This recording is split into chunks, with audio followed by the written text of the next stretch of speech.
بتائیے کہ کس گھر میں رحمت کے فرشتے نہیں آتے؟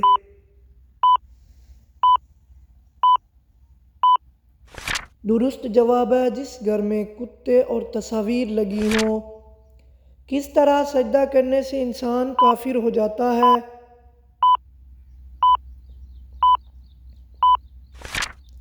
فقہ حنفی کے مطابق بغیر وضو کے یا غسل واجب ہونے کی حالت میں سجدہ کرنے سے آدمی اسلام سے خارج ہو جاتا ہے، اور اگر شادی شدہ ہو تو بیوی کو بھی طلاق ہو جاتی ہے۔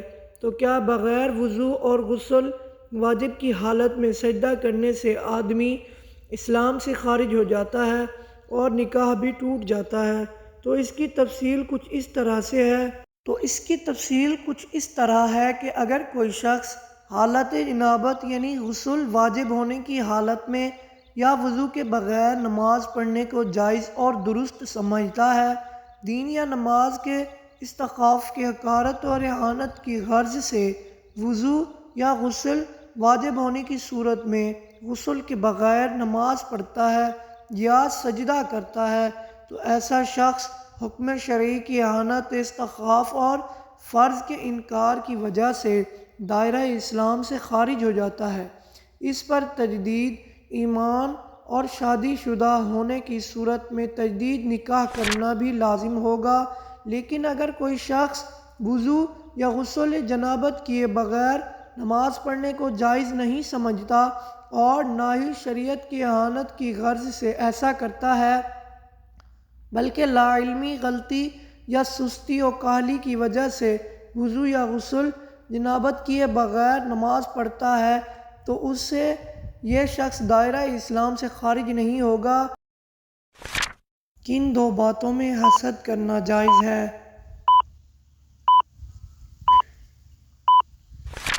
رسول اللہ صلی اللہ تعالیٰ علیہ وسلم کا ارشاد باری تعالیٰ ہے کہ حسد صرف دو باتوں میں جائز ہے۔ ایک تو اس شخص کے بارے میں جسے اللہ نے دولت دی ہو اور وہ اس دولت کو اللہ کے راہ میں خرچ کرنے پر بھی قدرت رکھتا ہو، اور ایک اس شخص کے بارے میں جسے اللہ نے حکمت کی دولت سے نوازا ہو اور وہ اس کے ذریعے سے فیصلہ روز ذریعہ کرتا ہو اور لوگوں کو اس حکمت کی تعلیم دیتا ہو۔ کس کام کو کرنے سے پہلے بسم اللہ نہیں پڑھنی چاہیے؟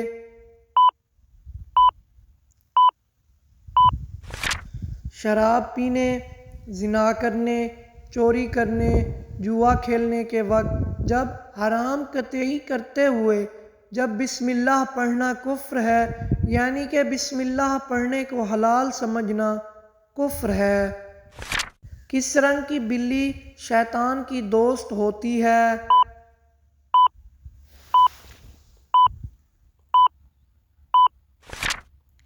کالے، لیکن اس بات کا ہرگز مطلب یہ نہیں ہے کہ ہر کالے رنگ کی بلی شیطان کی دوست ہوتی ہے اور اسے یہ سمجھ کر مار دینا جائز نہیں ہے۔ موت سے 10 دن پہلے جسم کا کون سا حصہ تھوڑا سا ٹیڑھا ہو جاتا ہے؟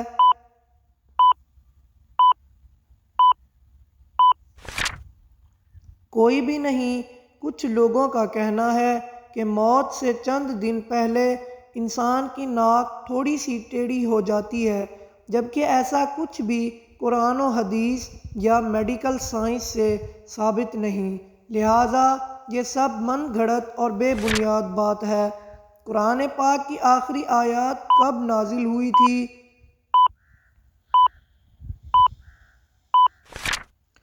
درست جواب ہے حجۃ الوداع کے موقع پر۔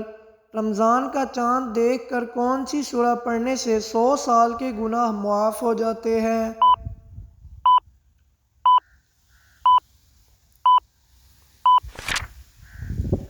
رمضان کے قریب اکثر سننے کو ملتا ہے کہ ماہ رمضان کا چاند دیکھ کر قرآن پاک کی سورت پڑھنے سے انسان کے 100 سال کے گناہ معاف کر دیے جاتے ہیں، یا ایسا ہی کوئی وظیفہ پڑھنے سے انسان کی سابقہ خطاؤں کو معاف کر دیا جاتا ہے، جبکہ ایسا کچھ بھی کسی صحیح حدیث سے ثابت نہیں۔ البتہ ہمیں ماہ رمضان کی خوب تیاری کرنی چاہیے اور اللہ تبارک و تعالی سے زیادہ نعمتیں سمیٹ سکیں۔ بال اور ناخن کاٹ کر دفن کرنا کیسا ہے؟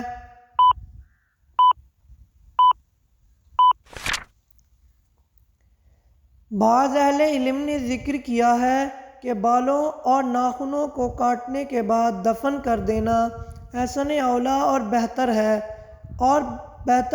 اور پر عمل بعض صحابہ کرام رضی اللہ تعالیٰ عنہم سے منقول ہے، لیکن ایسا نہیں ہے کہ ان کا ننگے کھلے پڑے رہنا یا ان کو کسی کچرے وغیرہ کی جگہ پھینک دینا کسی گناہ کا باعث نہیں ہے۔ وہ کون سا درخت ہے جسے مسلمان درخت کہا جاتا ہے؟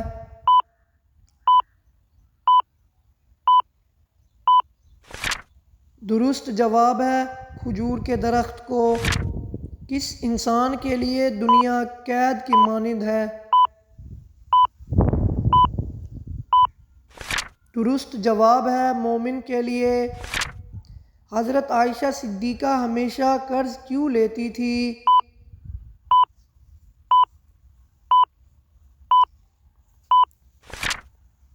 حضرت عائشہ صدیقہ رضی اللہ تعالیٰ عنہ اکثر قرض لیا کرتی تھی۔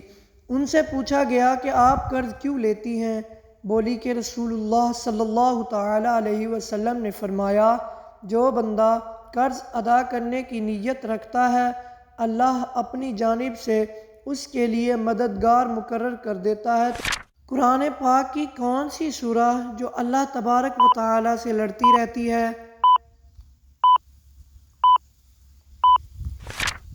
قرآن پاک کی واحد لاڈلی صورت جو اللہ پاک سے لڑتی ہے، لیکن کسی کے لیے یقیناً اس سورہ مبارکہ کو پڑھنے والے کے لیے حضرت ابو ہریرہ رضی اللہ تعالیٰ عنہ سے روایت ہے کہ رسول اللہ صلی اللہ تعالیٰ علیہ وسلم نے فرمایا، قرآن مجید میں 30 آیات کی ایک صورت ہے جو اپنے پڑھنے والوں کے لیے اس وقت تک اللہ تعالیٰ سے جھگڑا کرتی رہتی ہے جب تک اس شخص کو بخش نہ دیا جائے۔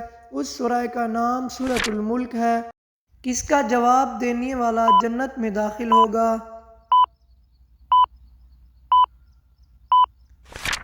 اذان کا جواب دینے والا جنت میں داخل ہوگا۔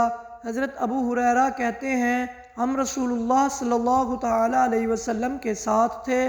حضرت بلال کھڑے ہوئے اور اذان دی۔ جب حضرت بلال خاموش ہوئے تو آپ نے ارشاد فرمایا، جس نے مؤذن جیسے کلمات یقین کے ساتھ دہرائے وہ جنت میں داخل ہوگا۔ اسے نسائی نے روایت کیا ہے۔ قرآن پاک کی کون سی سورہ میں بسم اللہ 2 بار آیا ہے؟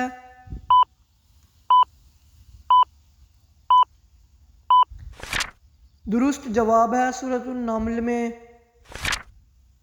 کون کون سے اوقات میں سونا مکروہ ہے؟